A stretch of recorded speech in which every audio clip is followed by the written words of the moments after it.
If you still exclude the 2SLGBTQ component, you're literally telling me that the violence that I experience on the daily, or the members of my community experience on the daily, is not important, it's not valid, and it's not worth talking about.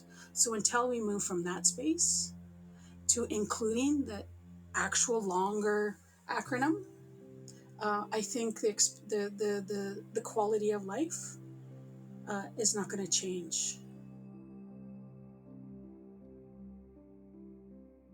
Why is Grace Percy Lezard, they, them, theirs, Scale of Two-Spirit, trans-disabled scholar, program coordinator of the Indigenous Studies program.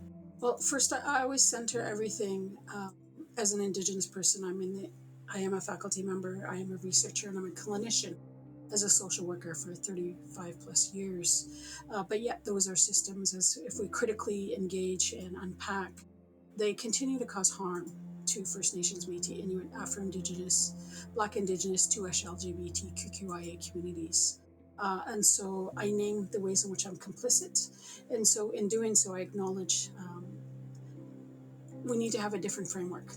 Because of my decades work, we're going on 35 years of me through unpaid labor and commitment to social justice, wanting to end violence and targeting against Aboriginal women, girls, and Two-Spirit folks.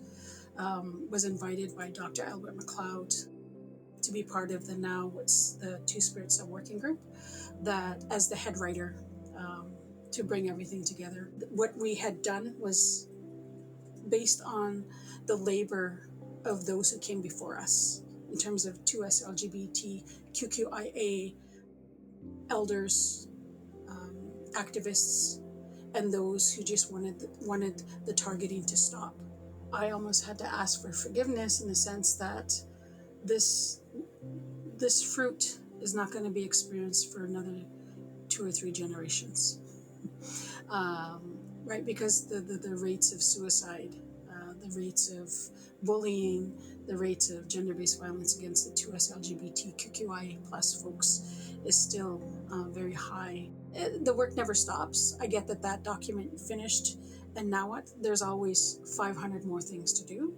And based on that document, I've been pulled in 1,000 other directions by other people who say, this spoke to me, I want to do this, you can help me. I also know other thinkers who are Indigenous globally have taken that document in the South Pacific, and it's going to support them through the epidemic that they themselves are experiencing as Aborigine, as Indigenous people in Australia and New Zealand, for them to consider having their own national inquiries.